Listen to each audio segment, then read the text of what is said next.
something happened this week that nobody expected, not even the people closest to her. No wild card, no special phone call, no last-minute favor from tournament organizers. Just a name appearing on a list quietly, almost without warning, and that name changed everything. Why does one line on a draft sheet matter so much? Why are people calling this the moment Alex stopped being an underdog? And why, if this is such incredible news, does it also feel like the beginning of something far more dangerous for her? Stay with me, because by the end of this, you will understand exactly why insiders are saying Washington could either make her legend or completely expose her. Let's rewind for a second, back before any of this made sense, back to a version of Alex that most casual fans never really got to see. There was a time, not that long ago, when every big tournament she played in came with a catch. She needed permission. She needed someone in a suit somewhere to decide she deserved a chance. Wildcards, invitations, favors pulled by federations who believed in her potential but couldn't yet prove it with numbers. And here's the uncomfortable truth nobody likes to say out loud in tennis. Wildcards are a gift, but they're also a cage.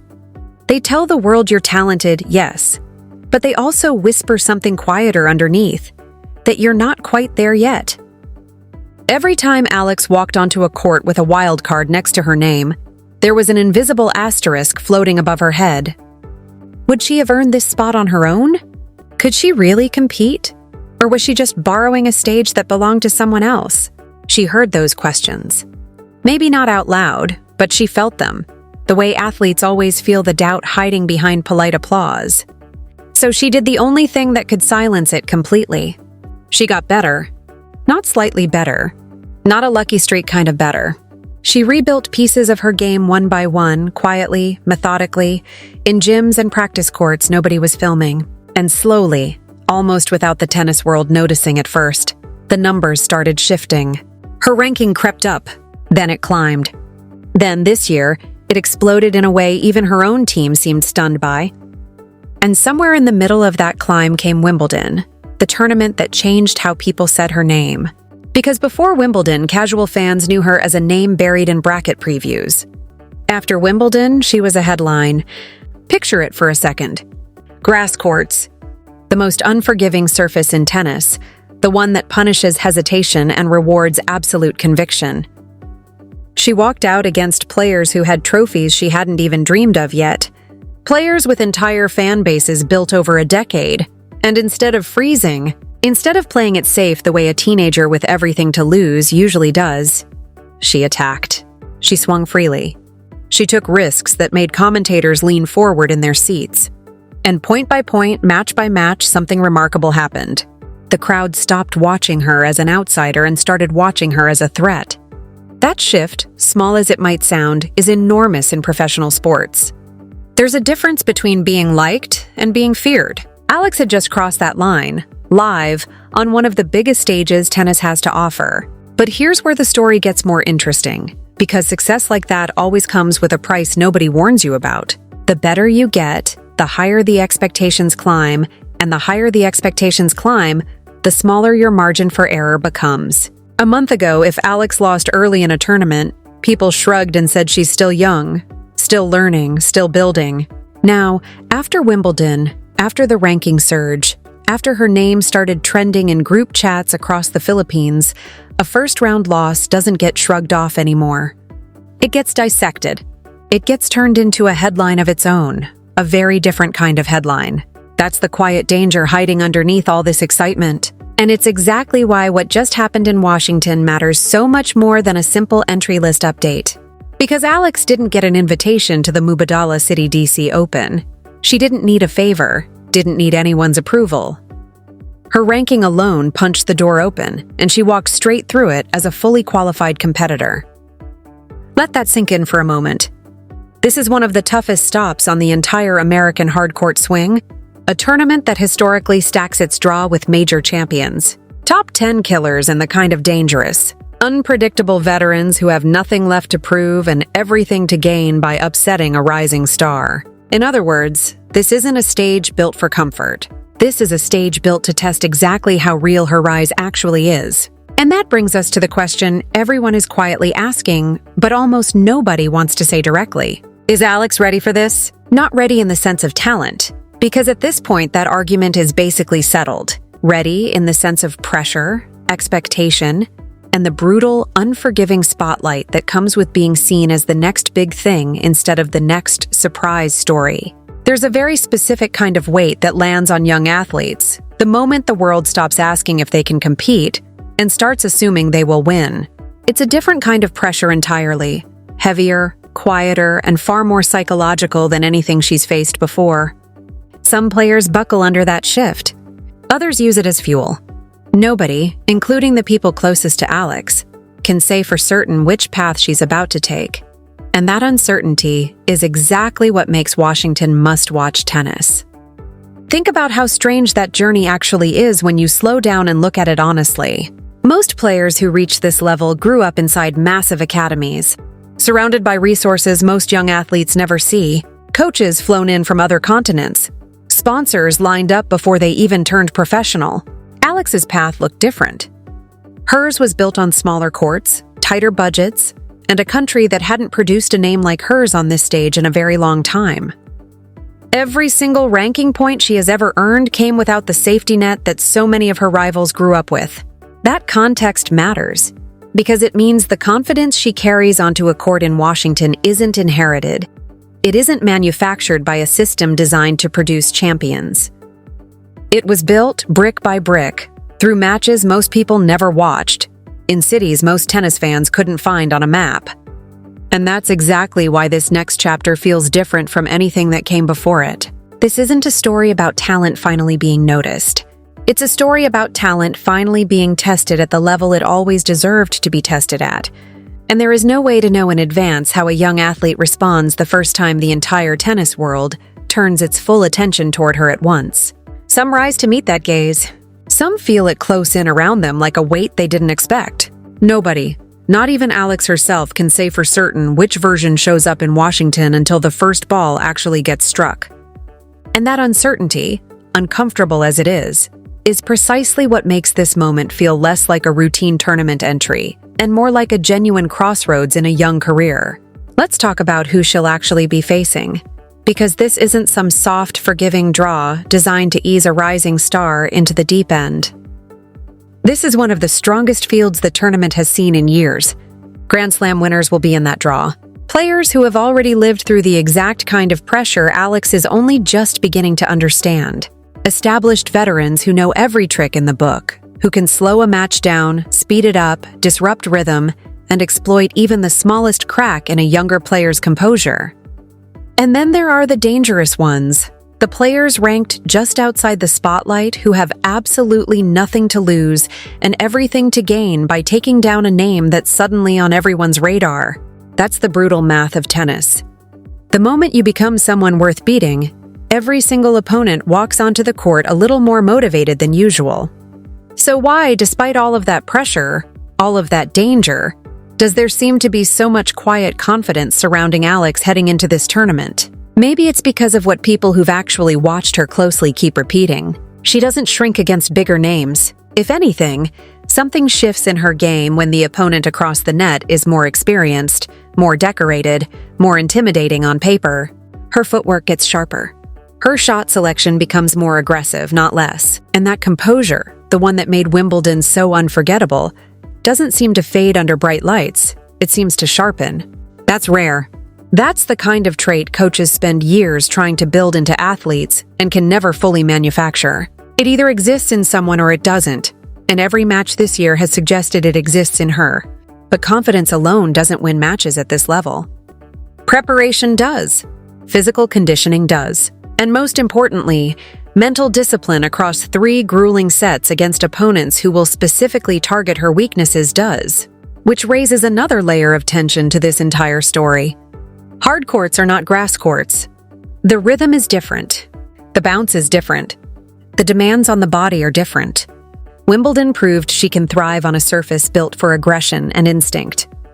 Washington will test something else entirely. Whether she can adapt, whether her game translates, whether the version of Alex that stunned the tennis world weeks ago can evolve fast enough to conquer an entirely new challenge. And if she does, If she manages to navigate this field and produce even one signature win against a ranked veteran or a recognizable name, the story shifts again, instantly, into something even bigger. Because a win like that wouldn't just be a good result on a stat sheet. It would be proof, undeniable public proof, that Wimbledon wasn't a lucky moment in the spotlight. It was the arrival of a genuine contender. There's another piece of this puzzle that almost nobody talks about, and it might actually be more important than any single opponent she draws. It's what happens away from the court, in the hours nobody films. The hotel room silence before a match against a player she's only ever watched on television. The locker room where seasoned veterans move with a calm that only comes from having done this hundreds of times before, while a younger player is still learning how to breathe through the nerves. Tennis is often described as a lonely sport, and there's a brutal truth hiding in that description. When Alex walks out for her first match in Washington, there will be no teammates to lean on mid-point, no timeout to regroup with a coach whispering instructions, just her, the ball, and whatever she's carrying inside her in that exact moment. That kind of isolation either forges mental toughness or exposes cracks nobody knew were there. And the players she's about to face have spent years learning how to exploit exactly those cracks, drawing out a rally just a few seconds longer than comfortable, changing the pace of a match just enough to disrupt rhythm, testing patience point after point until something breaks. It's a quiet, almost invisible war being fought underneath the one everyone can see on the scoreboard. This is the part of professional tennis that never makes it into highlight reels, but decides far more matches than raw talent ever could. And it's the exact battlefield Alex is about to step onto, fully exposed, fully accountable, with absolutely nowhere left to hide behind a wild card or a low-pressure expectation anymore. Let's step back for a second and talk about what this actually means beyond the scoreboard, because there's something happening here that goes far deeper than rankings and trophies. Somewhere in the Philippines right now, there's a kid picking up a racket for the first time who has never once thought about representing their country on a global stage. And after watching Alex, that thought is starting to form. There are teenagers grinding through early mornings at local courts who used to dream small, who are now allowing themselves to dream enormous, because someone who looks like them, who comes from where they come from, just walked onto one of the toughest stages in tennis without asking anyone's permission. That's the part of this story that outlasts any single match result.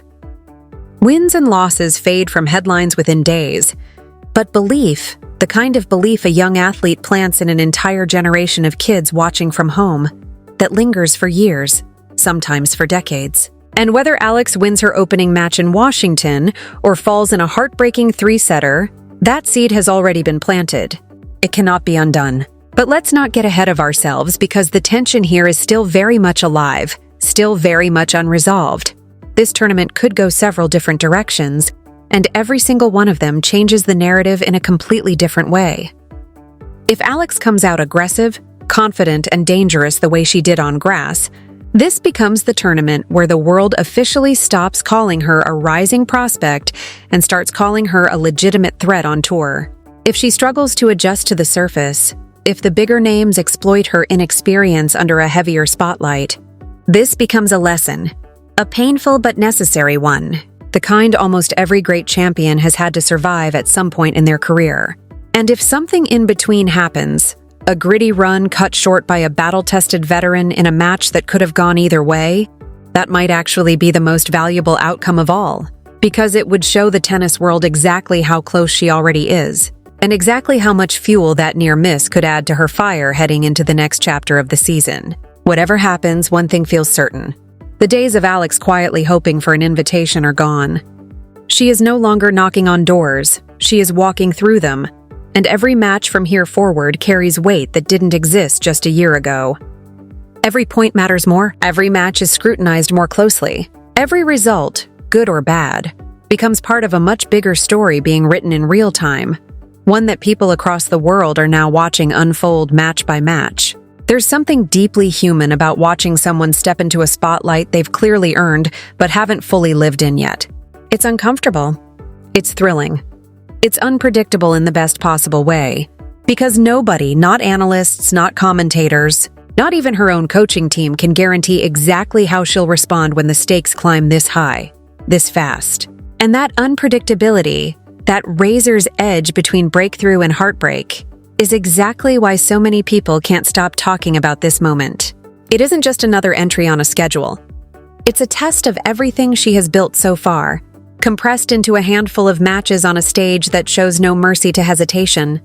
So here's where we leave things, on the edge of something that could define the rest of her season. Washington isn't just another tournament for Alex. It's a checkpoint, a mirror.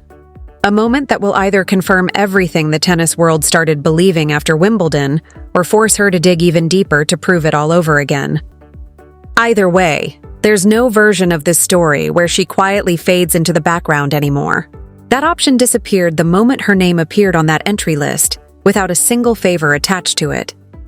The only question left is what she does with the stage she's earned, and whether Washington becomes the moment she confirms she belongs among the very best in the world, or the moment that teaches her exactly what it takes to get there.